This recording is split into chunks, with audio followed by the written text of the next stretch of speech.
किसी पंथ में ज्ञान नहीं, किसी संत को ज्ञान नहीं, और आप बुद्धिमान समाज है, आसानी से समझ रहा है। उसी का तो परिणाम आप देख रहे हो। इतना बड़ा आश्रम में खचाखच भर गया। यहाँ कोई लल्लो पोतों से नहीं बुला रखे, यहाँ पूरा ज्ञान समझ कर आए हैं, और 100 बार इन्होंने ज्ञान को समझा है, पूरा तोला है, तब परमात्मा की शरण में ये बच्चे पहुंचे हैं। और काल ने यही कहा था भगवान से कि चौथे युग में जीव ले जाना, 3 युगों में जीव ना ले जाना। और चौथे युग में जब कलयुग आवे, कितने जीव ले जाना, परंतु एक दया करना, आप अपना ज्ञान बताना, आपके ज्ञान को जो स्वीकार करे वो आपका, हमारे ज्ञान में जो फंस रहा है, हमारा ज्ञान माने वो हमारा, परमात्मा आप बलपूर्वक ना ले जाना। परमात्मा को तो पता था बलपूर्वक ले जाने का तुक क्या वहां पर, पहले हम वही ना गड्ढा करते और आगे फिर भाग गए यहीं पर। तो यहां से सच्चा ज्ञान देकर हृदय में जचा के 101% कि ये लोक खराब है, यहाँ जीवन नरक है, और एक ऐसा स्थान है जहां हम ऐसे ही रहेंगे, सारी सुविधा होंगी, कभी दुख नहीं होगा, कभी मृत्यु नहीं, कभी व्रत अवस्था नहीं। और जितने बच्चे आज आपके साथ हैं, जाइए भक्ति पर लागे, ये आपका वहां जाकर न्यो का न्यो परिवार बन जाएगा और सदा सुखी रहोगे।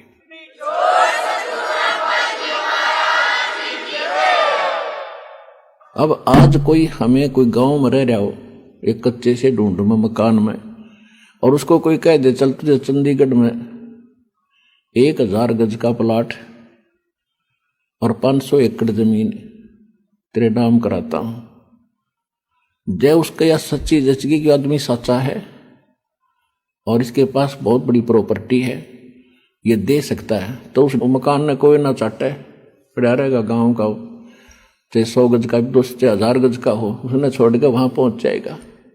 तो जब आपका ये पक्का विश्वास हो जाएगा कि सचमुच एक ऐसा स्थान है, तो वो विश्वास कैसे होगा? प्रमाणों से होगा।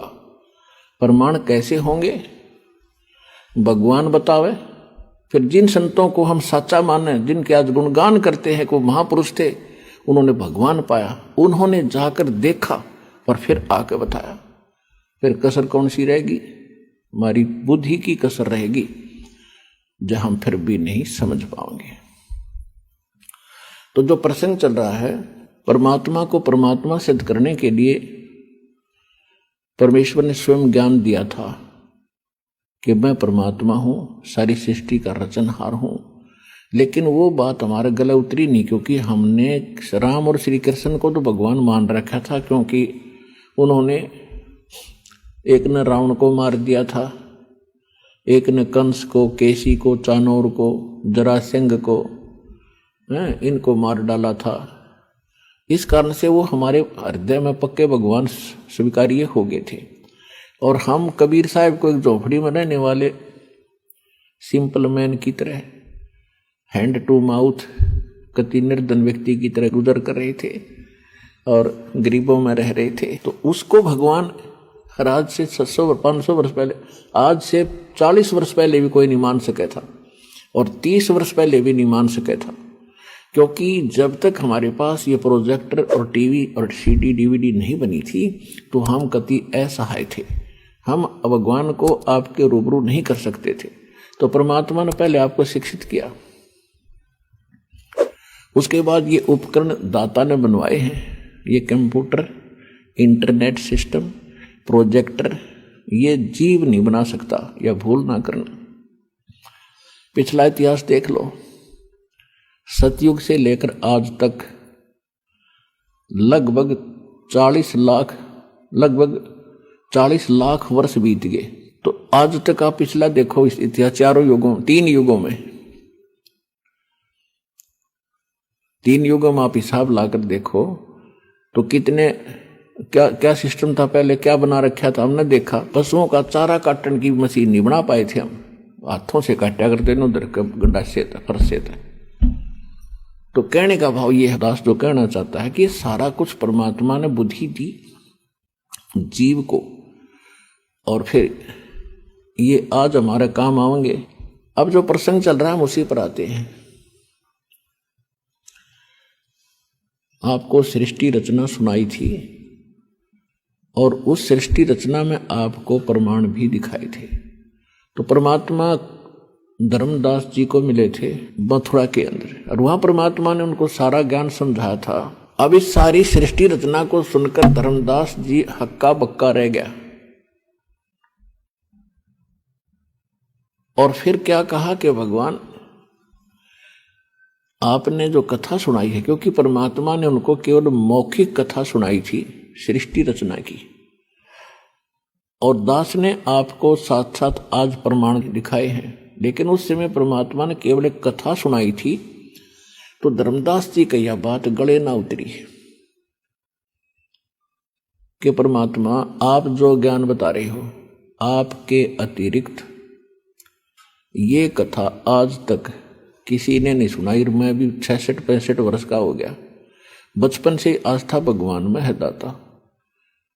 अब इस कथा को मैं कैसे मानूं कि यह सच्ची है। परमात्मा बोले भाई देखो विश्वास तो बाप ने करना ही पड़ेगा। मैं बोला जी विश्वास तो कर लो, फिर कोई गवाह भी बनाए। अब विश्वास तो हम पहले उन पर भी कर रहे थे अपने भूतपूर्व गुरुओं पर, आज उनका ज्ञान गलत हो गया तो कैसे विश्वास करूं। परमात्मा बोले भाई ठीक है मत करें, यह बात सच्ची है। तो परमात्मा अंतर ध्यान हो गए दूसरी बार जब अंतर ध्यान हुए उसका कलेजा हिल गया, बहुत बुरी तरह रोने लग गया। धर्मदास जी कहा कि हे भगवान मेरे से फिर गलती बन गई, क्योंकि हमारे अंदर ये अज्ञान इतना भर रखा है, इतना अज्ञान ठोक रखा है कि सच्चाई को आंखों देखकर भी मानने को दिल नहीं करता। हम उन भगवानों में और उन तीर्थ स्थानों में और उन नकली नामों में हम इतने रच गए कि वहां से हटना हमारे लिए मुश्किल हो गया।